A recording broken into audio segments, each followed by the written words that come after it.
Je doute qu'une machine puisse avoir une conscience d'elle-même. Vous coupez le courant, tout disparaît. Donc une conscience qui est dépendante d'une prise électrique, j'ai un peu de mal à concevoir qu'elle puisse exister. Et la conscience de soi, c'est-à-dire dire je pense, je suis conscient d'être moi, et je suis conscient que le moi que je suis pense, je ne crois pas que ce soit une affaire de semi-conducteurs et de fils électriques. Enfin, en fait, il faudrait que les neurosciences nous expliquent ce qu'est la conscience. Et jusqu'à preuve du contraire, on n'a pas même réussi à extraire l'idée de conscience de l'idée même d'activité cérébrale. C'est pas parce que vous observez l'activité du cerveau, du neurone et des synapses, que vous pouvez prétendre comprendre la conscience, notamment la conscience de soi.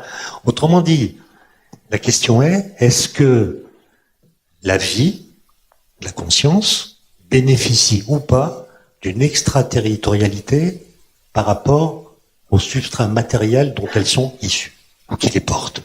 Moi, j'en sais rien. J'ai un petit doute. D'accord ? L'activité du cerveau, on peut la mesurer, l'observer, mais c'est pas l'activité électrique qu'on voit se déployer dans le cerveau qui permet de comprendre la conscience. Et donc, moi, je pense que c'est une question ouverte, et j'ai un peu de mal, je le répète, à penser que une machine puisse être consciente d'elle-même. ChatGPT n'est pas conscient, c'est nous qui projetons l'idée qu'il est, parce qu'il semble être humain dans ses façons de répondre, mais c'est nous qui projetons ce qu'on appelle l'effet ELISA. L'effet ELISA, c'est le nom qu'a donné à ce phénomène un ingénieur d'IBM en 56. Il avait conçu une machine rudimentaire, on lui donnait une phrase, et la machine se contentait de transformer la phrase en question qu'elle adressait à la personne qui était devant la machine, avec une voix artificielle. Il avait remarqué que les gens, entendant une voix artificielle s'adressant à eux, avaient des émotions.